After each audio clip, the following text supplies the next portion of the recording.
लहरों से डरकर नौका पार नहीं होती, कोशिश करने वालों की हार नहीं होती। अभी तो जंग है जारी, अभी हारा नहीं है तू, जो सहले तंज सारे ऐसा बेचारा नहीं है तू। अभी तो जंग है जारी, अभी हारा नहीं तू, जो सहले तंज सारे ऐसा बेचारा नहीं तू। भरोसा रख खुदा पे और अपने हौसलों पे, तुझे तो चांद बनना है कोई तारा नहीं तू। करेंगे वो जो करना है, जो चाहेंगे वो होगा, ये अब तू ठान ले तकदीर से भी बोल के रख। कसौटी वक्त की है हौसलों को तोल के रख, जोड़ना है तुझे ऊंचा परों को खोल के रख। कसौटी वक्त की है हौसलों। गुड इवनिंग, मैं आलोक आप सभी को विस्टा कॉम्पिटिटिव क्लासेज के यूट्यूब चैनल पे स्वागत करता हूं। और आज हम लोग ज्योग्राफी सीरीज 16 देखेंगे, जो आपके लिए काफ़ी महत्वपूर्ण है, तो आप सभी देखें। और पहले आप सभी क्लास को शेयर करें, सभी लोगों के पास जो है क्लास को शेयर करें और सभी लोग जुड़ें। लाइव चैट में जितने भी क्वेश्चन आ रहे हैं सभी का कमेंट करें आप सभी, ताकि मुझे पता चले कि आप सभी कितना एक्टिव हैं इस क्लास को लेकर। तो सभी लोग जुड़े और सभी लोग प्रत्येक क्वेश्चन का कमेंट करें, इससे आप काफ़ी ज़्यादा सीखेंगे। आपका थोड़ा सा भी कन्फ्यूजन होगा वो सब कन्फ्यूजन दूर होगा। तो आप सभी जो है जुड़ें और सभी लोगों को जोड़ें ताकि सभी लोगों को हेल्प हो। तो सभी जितने भी दोस्त हैं आप सभी के, सभी लोगों के पास क्लास को शेयर करें, जितना हो सके क्लास को शेयर करें। और आइए इसी के साथ आज के जो महत्वपूर्ण क्वेश्चन है उसे हम लोग देखते हैं। और सभी लोग जुड़ गए हैं तो जो नए हैं क्लास को सब्सक्राइब करें और बाकी लोग शेयर करें, शेयर करते रहें। और आइए आज के जो महत्वपूर्ण क्वेश्चन है मैदान से रिलेटेड, वो सारे क्वेश्चन को हम लोग देखते हैं। तो एक नंबर क्वेश्चन है आज का कि मैदानों की ढाल होती है। तो एक नंबर क्वेश्चन है मैदानों की ढाल होती है। सबसे पहले क्वेश्चन तो यही बनता है कि मैदान होता क्या है।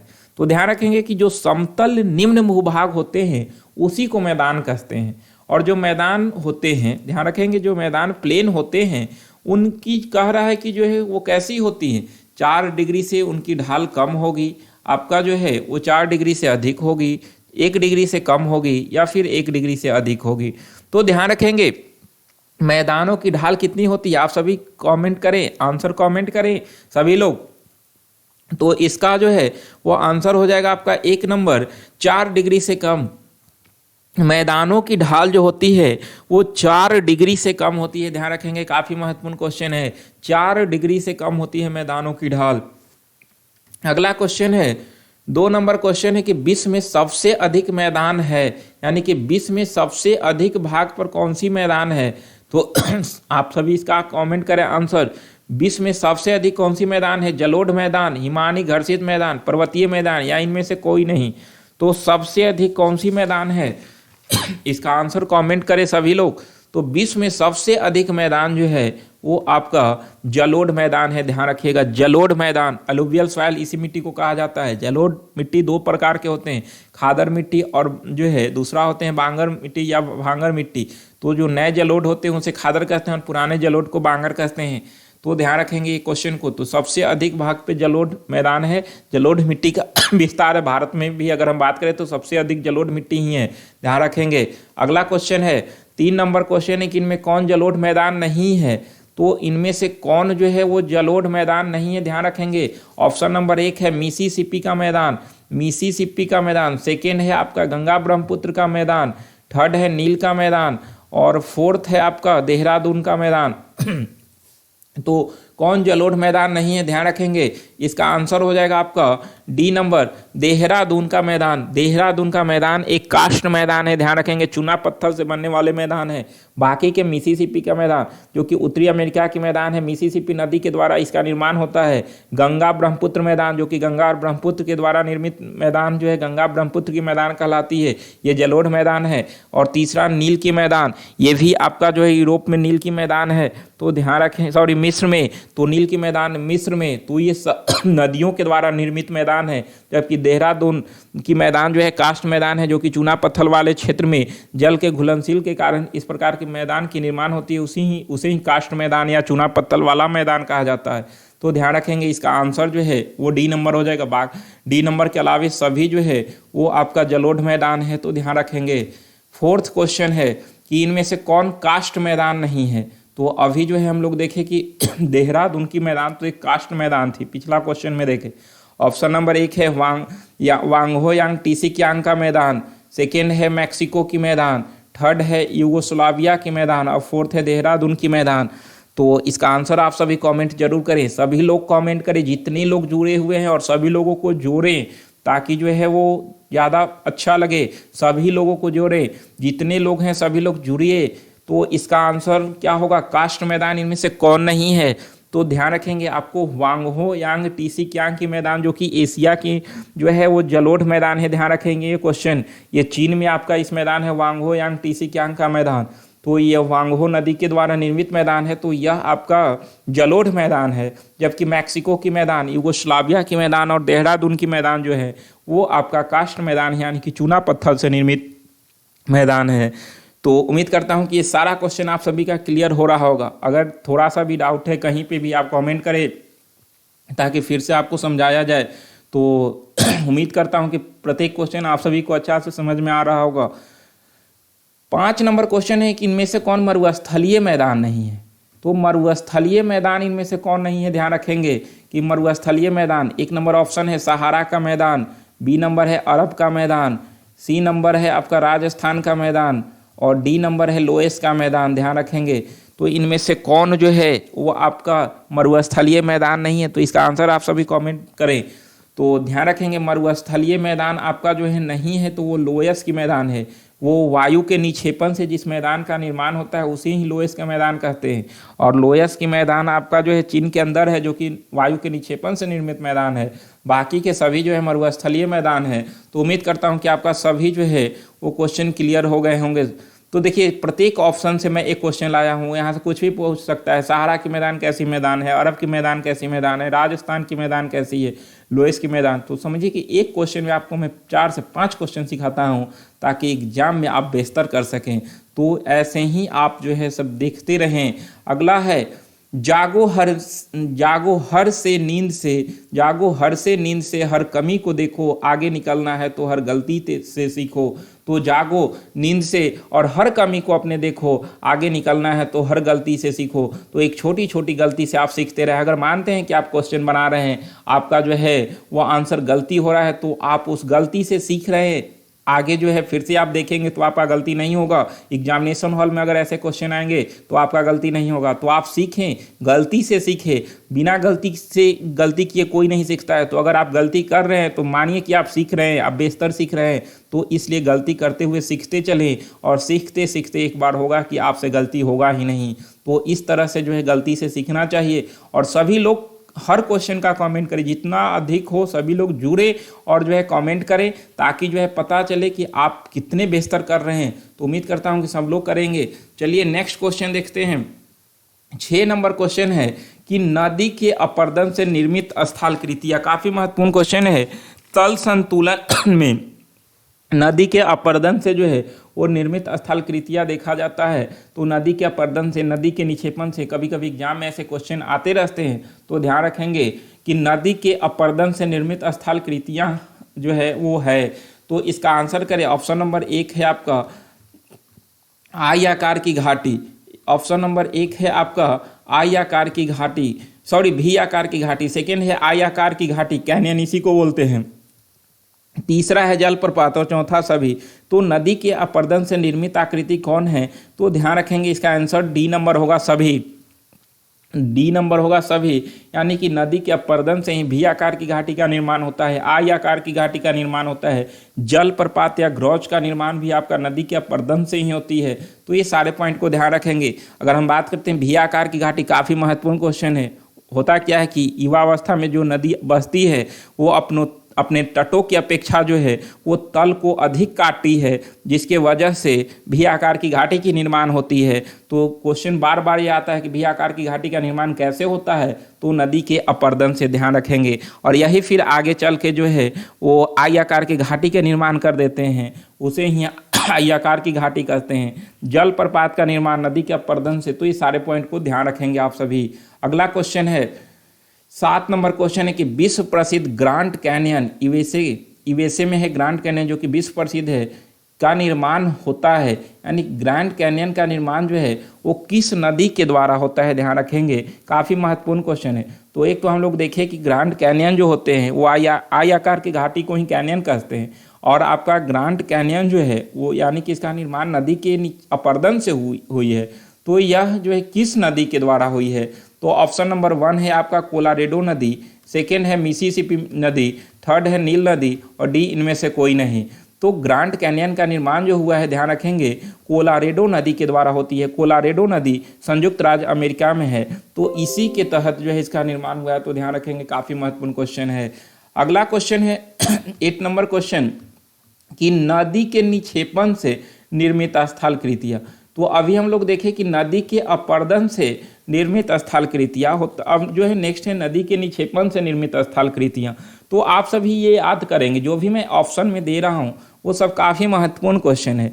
तो यहाँ नदी के निक्षेपण से 1 नंबर ऑप्शन है जलोढ़ पंख या जलोढ़ शंकु। तो ध्यान रखेंगे कि जो है पहाड़ी भागों की अपेक्षा मैदानी भाग में नदियाँ का वेग अचानक कम हो जाती है, जिसके कारण होता क्या है कि नदियाँ अपने मलबों को अर्धवृत्ताकार रूप से तटों की ओर जमा कर देती है। इसी जमाव को जलोढ़ पंख कहा जाता है। जलोढ़ शंकु जो होते हैं, जब यही जलोढ़ पंख जो है काफ़ी ऊंचे ऊंचे हो जाते हैं, तो इसी को जलोढ़ शंकु कहा जाता है। यानी कि जलोढ़ पंख या जलोढ़ शंकु का निर्माण जो होती है वो नदी के निक्षेपण से होती है।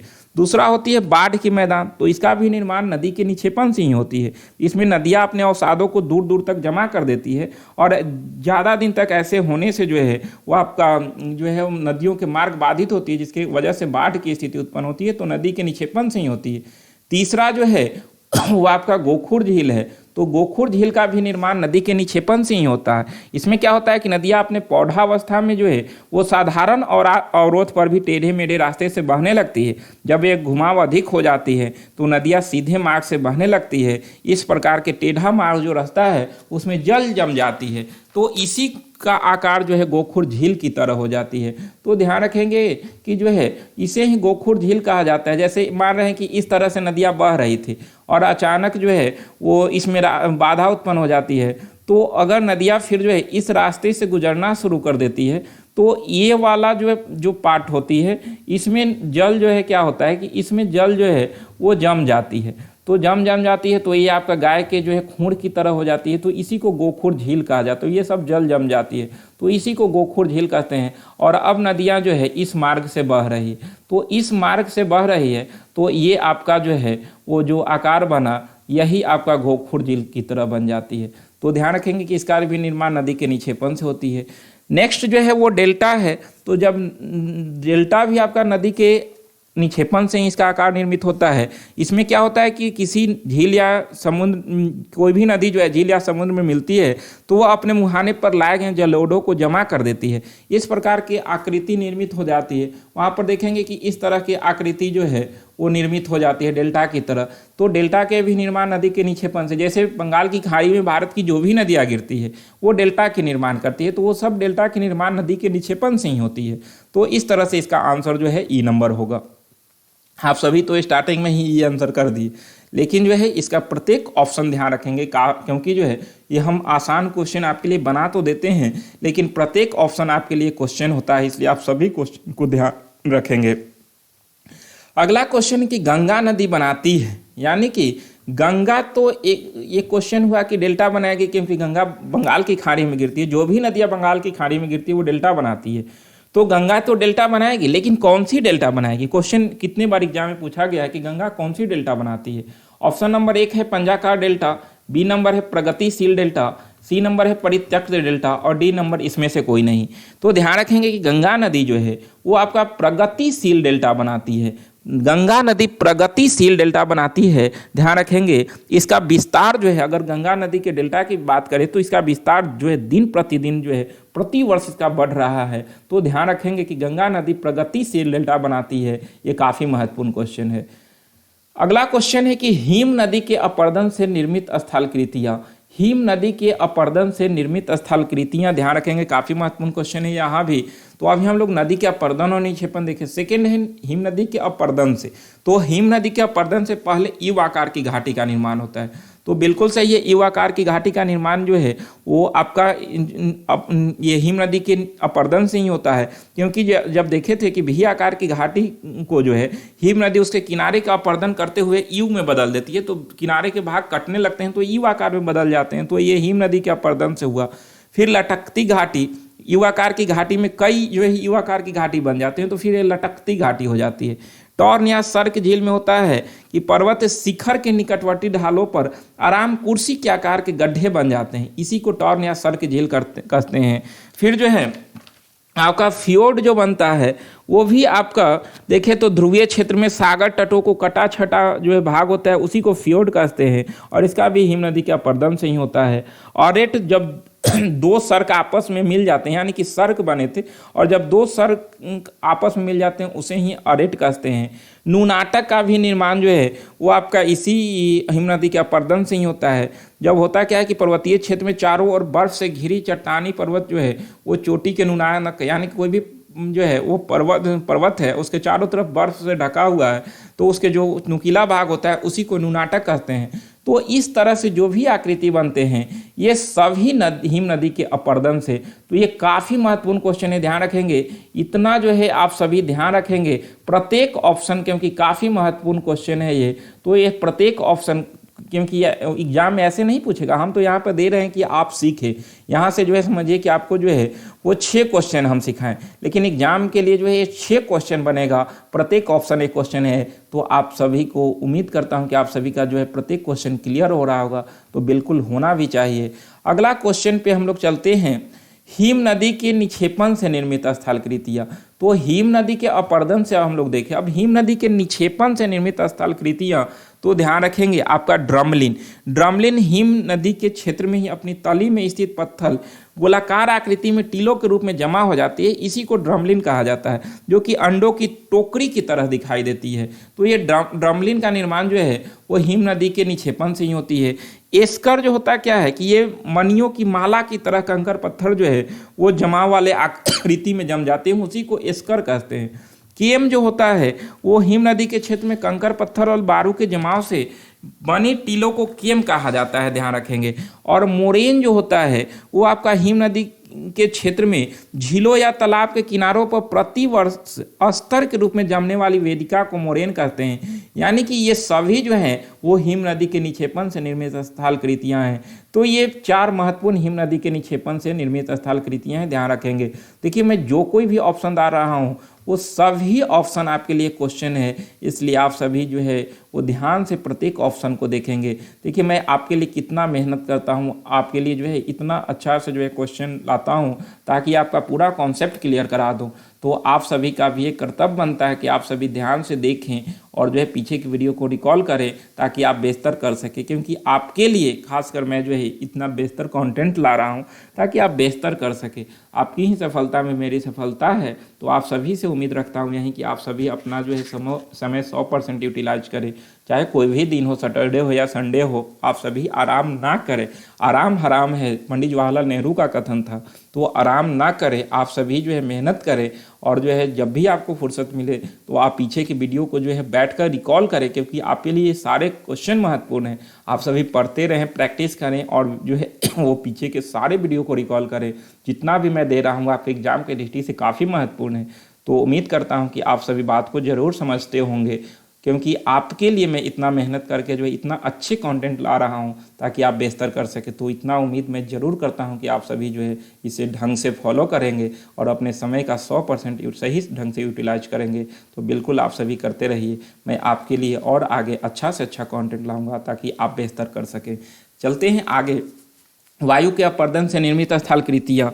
तो वायु के अपरदन से निर्मित स्थलाकृतियाँ ध्यान रखेंगे, धत्तक शिला, जुगैन, यारडांग, इन सेल वर्ग, ये सब ही। तो ध्यान रखेंगे इसका भी ऑप्शन आपका ई नंबर हो जाएगा। यानी कि वायु के अपरदन से निर्मित स्थलाकृतियाँ हैं।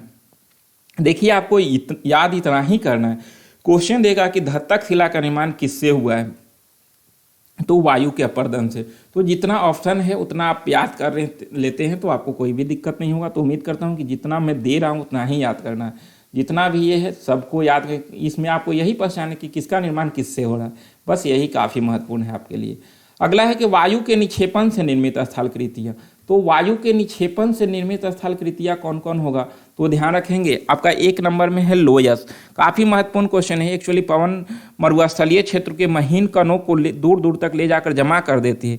इसी के जमाव से जो मैदान का निर्माण होता है उसी को लोयस की मैदान कहते हैं, जो कि वायु के निक्षेपण से होती है। सेकेंड है बालुका स्तूप। पवन द्वारा लाए हुए रेत से जो है निर्मित पहाड़ियों या जो है वो उसके टीला से जो है स्तूप का निर्माण होता है, बालुका स्तूप बन जाता है, उसी को बालुका स्तूप का, यानी कि जमा करते करते स्तूप का रूप ले लेता है। नेक्स्ट जो होता है बरखान। इसमें भी जो है वो क्या होता है कि मरुस्थलीय क्षेत्र में अर्धचंद्राकार रूप में बालू के जमाव को बरखान कहा जाता है। तो इस तरह से जो है वायु के निक्षेपण से आपका लोयस, आपका बालुका स्तूप एवं बरखान का निर्माण होता है। ये सभी पॉइंट को ध्यान रखेंगे। नेक्स्ट है 14 नंबर क्वेश्चन है कि भूमिगत जल के अपरदन से निर्मित स्थलाकृतियाँ।